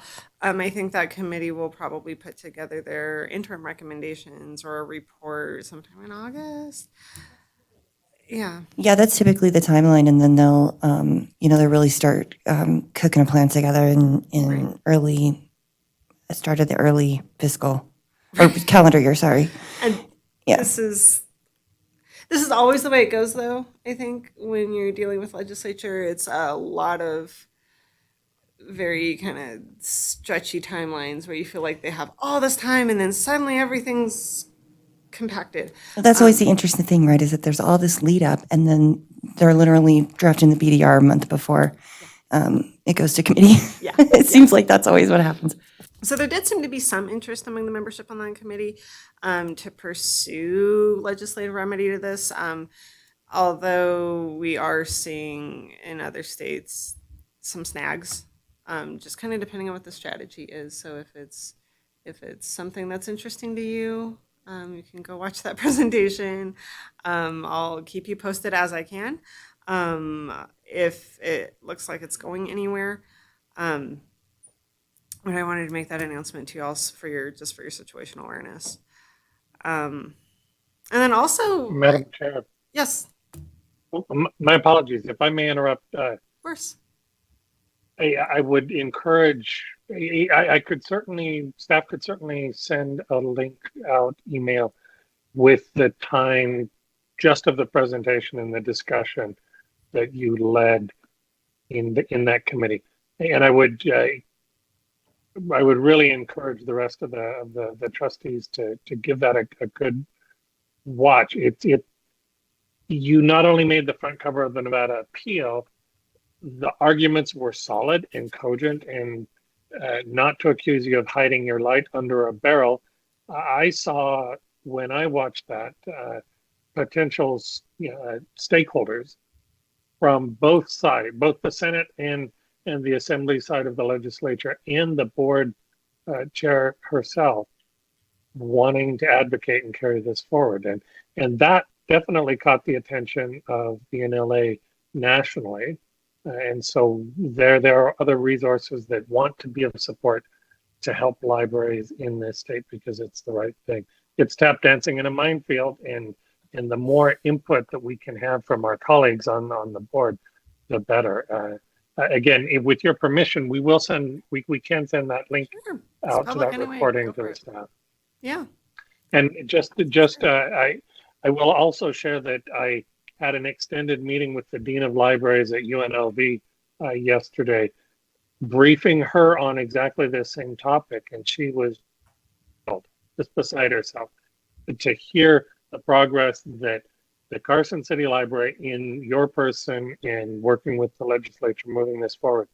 This is a pain point that just hurts libraries nationwide, and you'd have strong voices coming to the support.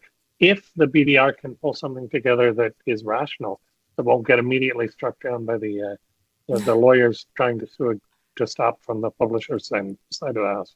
Right. This is, I think, Thank you. also politically a really good time to be doing this. I don't know how much you're paying attention. There's a political ad out there that says, don't break up our prime, don't let legislature break up.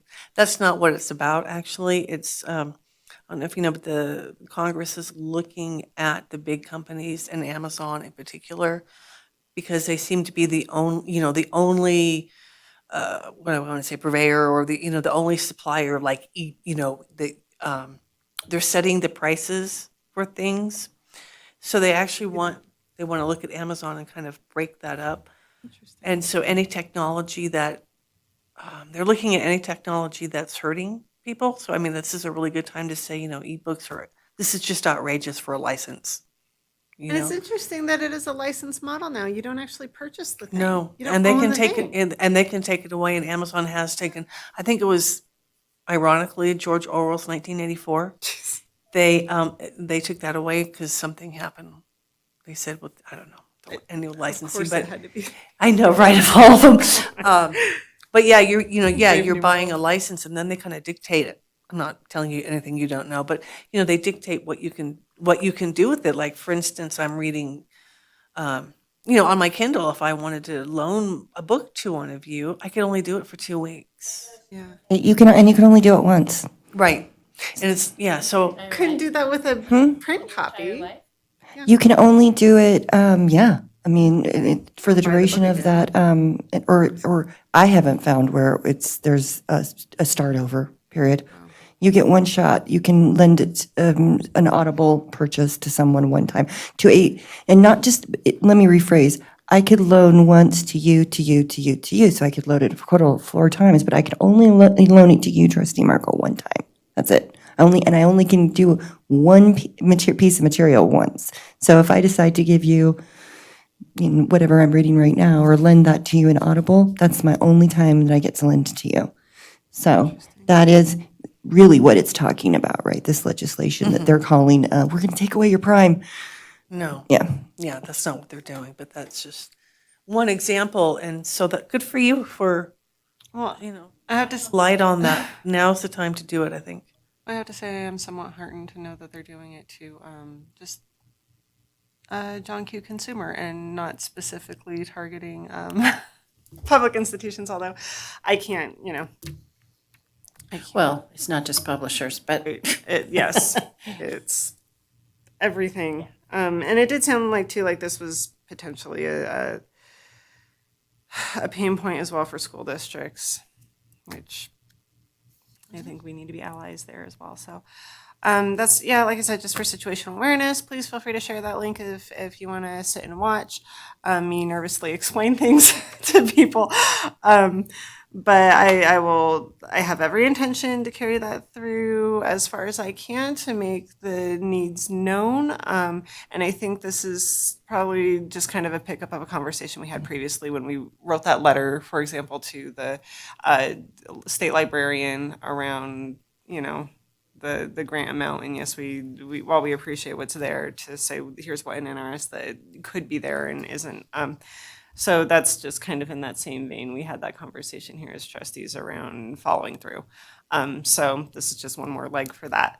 So the other thing I wanted to mention, though, too, very briefly, and I know we're getting on 8 o'clock here, but summer learning kickoff, I don't know if you all went, because there were a ton of people there, so I could have lost you in the crowd, but my daughter and I had just such a nice time. So if you could pass that along to staff and say that they were just magnificent, and my 3-year-old was talking about it the whole way home. Oh, I'm so glad. Yeah, she fished with me. Mary and I were fishing. Yes. Yeah, it was awesome. Mechatoothus was a huge hit, and people were really excited about it. And I would say the whole thing was great, and the staff was super invigorated. They just did amazing work. The virtual aquarium was fantastic. That's wonderful. Our teen library council got a they've got a in-person escape room they've been working on. I'm going to be there, myself and one of the other staff members, probably James, we're going to be the test. We're going to be the guinea pigs and be the first ones to do the escape room. I'm looping James in to do it with me because I think he's probably one of the few that can help me actually maybe be successful. So it's really exciting. It's really been amazing to see this team pull together and feel empowered to act. So yeah, we've had a great turnout, and today we hit just a little side note, we hit a record Storytime 50 attendees. Oh, I love it. Mm-hmm. I was going to ask you, so pajama story time, is that now every week? We're switching it other? out between that and bilingual. On Wednesday nights? It's Monday. Monday We switched it nights. up, yeah, because we weren't getting as much attendance, and it did increase. It's actually every week, now that you mention it. Yeah, it's, Okay. I think it's every other week. I'd have to look, I'm sorry. No, that's fine. It but- sounded like you're doing more than you had been previously. We so are, that's good. and also just an interesting side note that we had someone reach out to us. So we've had a lot of people reach out to us to do programming aligned with summer learning, but then just other stuff. We've the Carson City, or excuse me, Sierra Spinners and Weavers reached out to us, and so they're coming the second Saturday of every month to spin and weave, and they bring in these like tabletop spinning wheels, which is really cool, and looms. And then also we had a mom from our Baby Bookworms Storytime reach out, who is a interpreter for the deaf. And she asked if she could come and participate and lead our bilingual story time. And the language would be American Sign Language. I love it. So, Cool. yeah, it's really exciting. So we're going to be doing that. She's going to do a test run with some friends of hers just to kind of get her rhythm. And then, because bilingual doesn't have to mean Spanish. It doesn't have to mean, it could be mean any other language. Yeah. It just so happens that, Spanish is very relevant, and we have staff that speak it. Yeah. Of course. But to have someone reach out to us to do American Sign Language is really exciting. So, and she's really excited about it too. So, Good. Oh, I'm glad to hear. Do we have any other? Okay, let's move on. Public comment number 2. Members of the public who wish to address the library board of trustees may come forward and speak on any topic that's relevant or within our authority. I don't see anybody in the room. Do we have anybody on the phone? There's no public comment at this time. Thank you. All right, well, here we go. On to adjournment. We are adjourned, everybody. Thank you. I'm going to gavel us up. Thank you. Okay.